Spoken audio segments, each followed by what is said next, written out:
हमारे ब्रज के एक बिंदु महाराज हैं, उन्होंने लिखा, उनका भाव।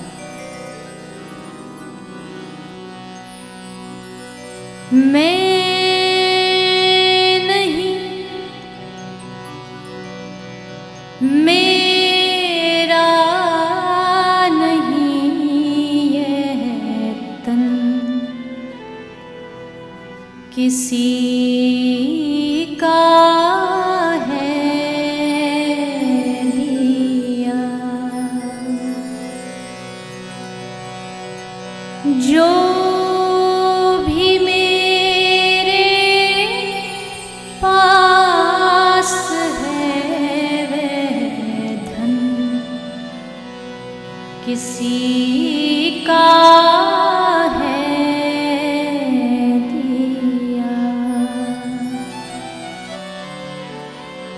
मैं नहीं,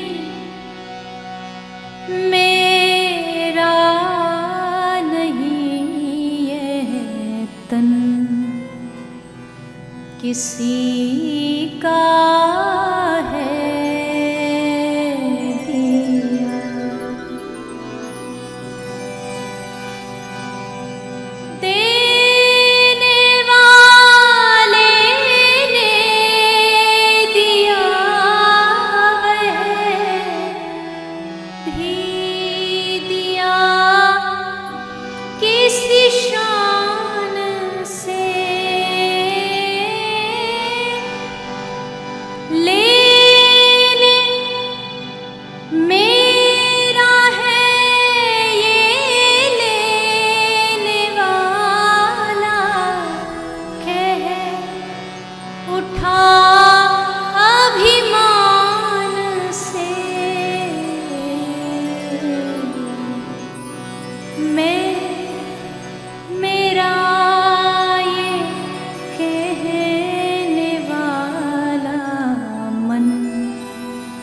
किसी का है दिया।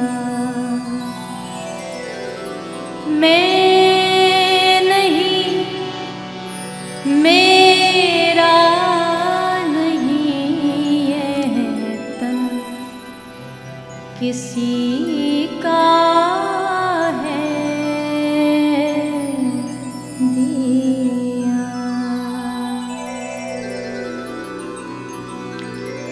देने वाले ने दिया वो भी दिया किसी शान से, मेरा है ये लेने वाला कहे उठा अभिमान से। पर मैं, मेरा ये कहने वाला मन किसी का है दिया। मैं, मेरा जो कह रही है ये जीभ भी किसी की दी हुई है, इसलिए मैं नहीं, मेरा नहीं। ये बात सुनने में बड़ी अच्छी लगती है कि हाँ मेरा मेरा नहीं होना चाहिए, लेकिन जैसे ही यहाँ से निकलते हैं, यहाँ कह रहे हैं तन मन धन सब तेरा, सब कुछ तेरा है प्रभु, सब आपका है। और जैसे ही किसी संत के पास जाएंगे तो कहेंगे महाराज मेरा मन नहीं लगता। तो महाराज कहते अभी तो तू कह रहा था तन मन धन सब तेरा, अब मन तेरा कैसा हो गया? 1 सेकंड लगता है हमें सब कुछ अपना बनाने में, बस कहते ही हैं कि प्रभु सब तेरा, तेरा तुझको अर्पण, और मन से समझे बैठे कि सब कुछ हमारा ही। लेकिन मैं हमेशा कहती हूँ एक काम करना चाहिए, एक काम करिए कि बस ठाकुर जी को मालिक बना दीजिए, आप सेवक बन जाइए, अभिमान अपने आप खत्म हो जाएगा। कैसे? जैसे एक बैंक का कोई मैनेजर होता है, सूरी जी आपका जुड़ा हुआ तो उसके अंडर में मिलियंस बिलियंस पैसा होता है, करोड़ों अरबों रुपया होता है, लेकिन उसको उस करोड़ों रुपया का अभिमान नहीं होता। क्यों? क्योंकि उसको पता है वो बस उसका टेक केयर कर रहा है, वो उसका मालिक नहीं है, उसका ध्यान रख रहा है, बस मालिक कोई और है, उसका ओनर जो जिसका पैसा उसका है, मेरा काम तो सिर्फ इसका देखभाल ये सब करना है। तो ठीक वैसे ही जिस दिन हम अपने जीवन का, अपने घर का, अपने परिवार का, सबका मालिक हम अपने ठाकुर जी को बना दें कि आप मालिक को, हम कर रहे हैं इसकी रखवाली, हम सिर्फ रखवाली कर रहे हैं, तो फिर अभिमान किस बात का, क्योंकि जो कुछ है वो तेरा है। और इसमें हम अभिमान करें तो कैसा अभिमान, अपने आप मन में आ जाएगा कि इस घर का, मेरे जीवन का मालिक ईश्वर है, भगवान है, और जब तक वो करा रहा है मैं करता रहूंगा, उसकी सेवा करता रहूं। करते हो तुम कन्हैया, मेरा नाम हो रहा है, मेरा आपकी कृपा से सब काम हो रहा है। सब काम का मतलब ये नहीं, कोई ये इस भजन को मैं कभी कभी गाती हूँ, कभी कभी तो कुछ लोगों को लगता है ये सकाम भक्ति है, कि भगवान से मांग रहे हैं कि आपकी कृपा हो तो काम बनते चले जाए, लेकिन ऐसा नहीं। सब काम का मतलब है कि मैं आपकी भक्ति कर पा रहा हूँ, मैं आपको याद कर पा रहा हूँ, आपका स्मरण कर पा रहा हूँ, इसलिए मेरा आपकी कृपा से सब काम हो रहा है। तूफान आंधियों में तूने ही मुझको थामा, तुम कृष्ण बन के आए जब मैं बना सुदामा। एहसान पर तेरा ये एहसान हो रहा है, करते हो तुम कन्हैया, मेरा नाम हो रहा है। अपने जीवन का जो मालिक है वो बस भगवान को जिसने बना लिया ना, तो उसको फिर कहीं भी ठोकर नहीं मिलती। वो सोच लेता कि अब ये हमें बैठा है संभालने के लिए, यही हमारा सीट है, यही हमारा मालिक है।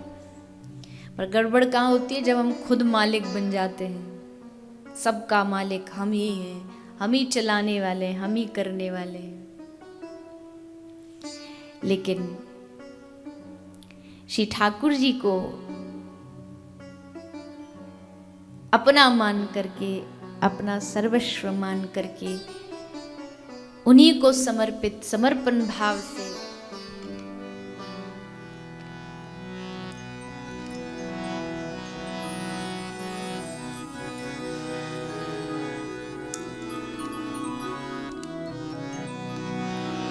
तुम्हें छोड़ सुन नंद दुलारे, कोई ना मीत हमारो।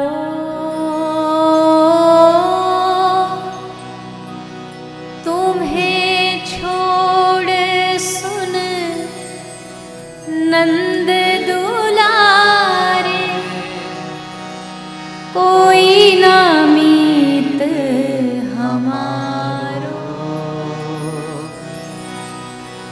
किसके द्वारे जाए पुकारो, और ना कोई सहारो। किसके द्वारे जाए पुकारो, और ना कोई सहारो। अब तो आकर बाह पकड़ लो,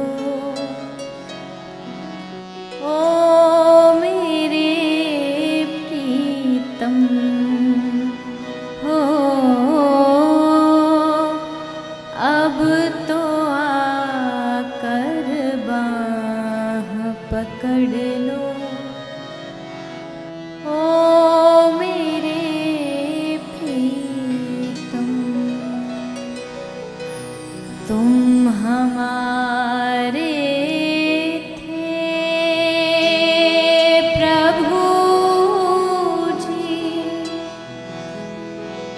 तुम हमारे हो,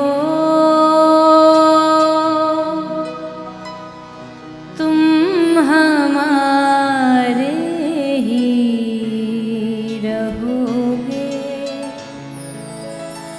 ओ मेरे प्रीतम। हम तुम्हारे थे प्रभु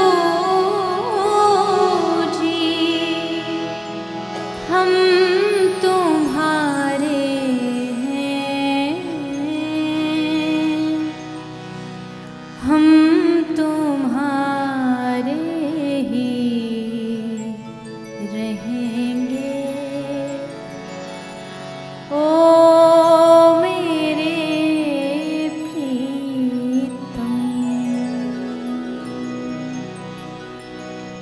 तुम्हें छोड़ सुन नंद दुलारे, कोई न मीत हमारो, किसके द्वारे जाए पुकारो, और न कोई सार।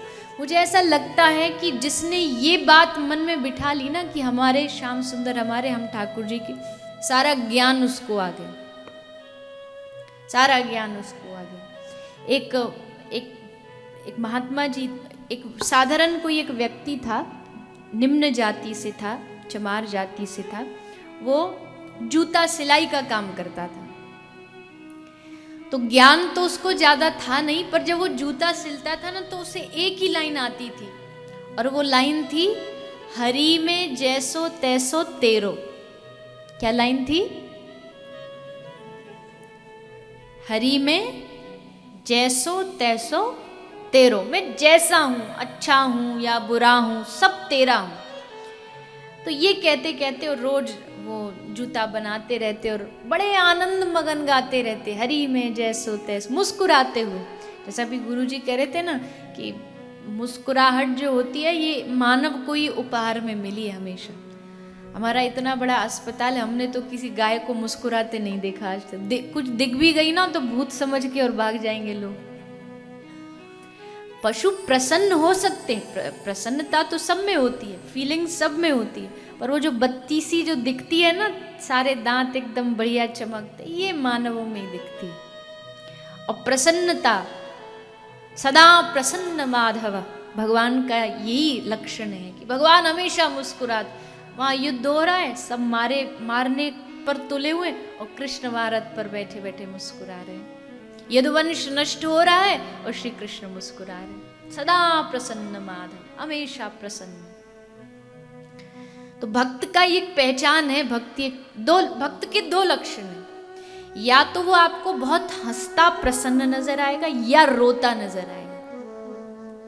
रोएगा क्यों? रोने का मतलब उसको कोई संसारी व्याधि है कि उसका काम नहीं बन रहा इसलिए नहीं, लेकिन जब भगवान की याद आती है, जब भगवान का स्मरण होता है, तब उसकी आंखें भीग जाती हैं। हे नाथ, हे दीनबंधो, आपकी कृपा कब होगी? और ये रोना भी एक प्रकार की भक्ति है। तो ये दो लक्षण हैं भक्त के।